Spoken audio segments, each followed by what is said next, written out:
خشکی ہوتی ہے، ذہنی پریشانی ہوتی ہے، دل کی بے چینی، غم، ہم، فکر و فاقہ ہوتی، یا پھر کوئی جسمانی بیماری ہوتی، کبھی اولاد کی طرف سے کوئی پریشانی ہو، کبھی رزق کی طرف سے، کبھی کسی اور چیز کی انسان کو پریشانی رہتی.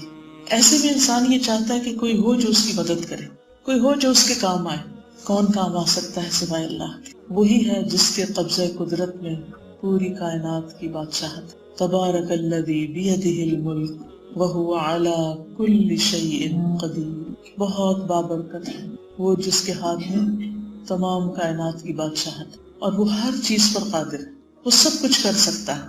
تو انسان جب اس کے سامنے ہاتھ پھیلاتا ہے یا اس سے فریاد کرتا ہے یا اس سے دعا مانگتا ہے تو وہ دعا قبول کر لیتا ہے. اور خاص طور پر آدھی رات کو اگر آنکھ کھل رہی ہے اور آپ اللہ کا ذکر کرتے ہیں اور دعا مانگتے ہیں تو یہ ایک بہت ہی سنہرا موقع ہوتا ہے. اس وقت کو ضائع نہیں کرنا چاہیے.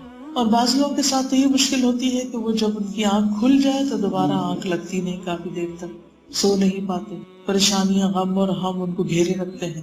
لیکن اس وقت ان کو یہ سمجھ نہیں آتا کہ اب ہم کریں کیا پڑھیں. نبی صلی اللہ علیہ وسلم نے ہمیں زندگی کے ہر موقع کے بارے میں بہترین رہنمائی دی.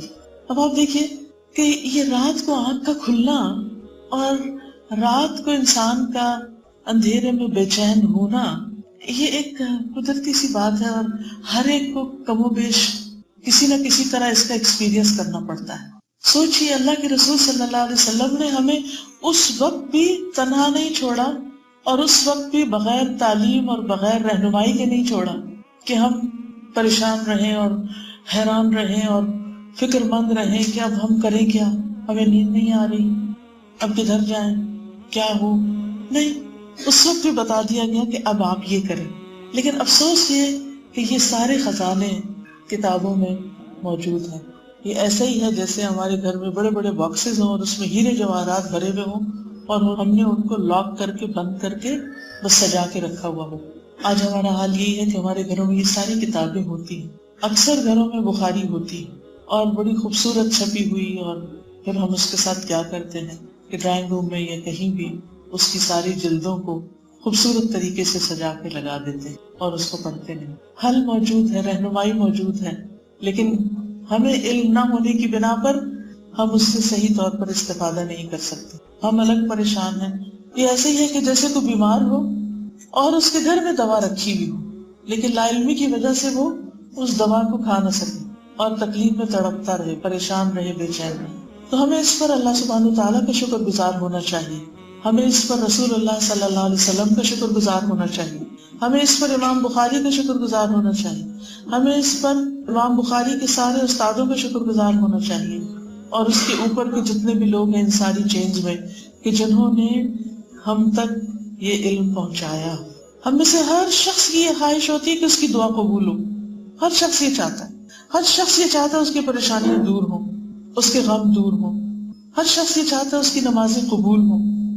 لیکن ایک چھوٹا سا نسخہ، ایک چھوٹی سی چیز جو اتنے بڑے ثواب، اتنے بڑے اجر اور اتنی بڑی مشکلات اور بے شمار مشکلات کا حل ہے، اس سے ہم محروم ہیں. تو بہرحال حدیث ہے عن النبی صلی اللہ علیہ وسلم قال، نبی صلی اللہ علیہ وسلم نے فرمایا، من تعار من اللیل، جس شخص کی رات کو آنکھ کھل گئی. اور ہم میں سے ہر شخص کے ساتھ یہ ایکسپیرینس ہوتا ہے کہ ہم ایک سائڈ پر سوتے ہیں اور جب ہماری نیند کا ایک سائیکل پورا ہوتا ہے اور ہمارے وہ سائڈ ذرا تھک جاتی ہے تو خود بخود ہم دوسری طرف رخ پلٹتے ہیں. اور کچھ لوگ تو نیند میں ہی اپنی سائڈ بدل لیتے ہیں، لیکن کچھ لوگوں کی آنکھ کھل جاتی ہے اس وقت.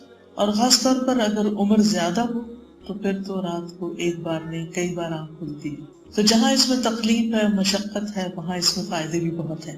بہرحال جب رات کو آنکھ کھلے اور وہ جاگ جائے، فقال، پھر کہے، لا الہ الا اللہ وحدہ لا شریک لہ لہ الملک ولہ الحمد وہو علی کل شیء قدیر، الحمد للہ وسبحان اللہ ولا الہ الا اللہ واللہ اکبر ولا حول ولا قوة الا باللہ. یعنی یہ دعا پڑھ لے. ثم قال، اس دعا کے پڑھنے کے بعد کہے، اللہم اغفر لی، او دعا، یا کوئی اور دعا مانگے جو اس کے دل میں ہے، استجیب لہ، تو دعا قبول کر لی جاتی ہے اس کی. یعنی اس وقت اللہ سبحانہ تعالیٰ کی یہ تعریف بیان کر کے انسان بخشش کی دعا کرتا ہے یا پھر کچھ بھی اور مانگتا ہے تو اس کی دعا قبول ہو جاتی ہے۔ وَإِن تَوَضَّأَ، پھر اگر وہ وضو کر لے اور صلی اور نماز پڑھ لے، قبلت صلاتہ، اس کی نماز قبول کر لی جاتی ہے۔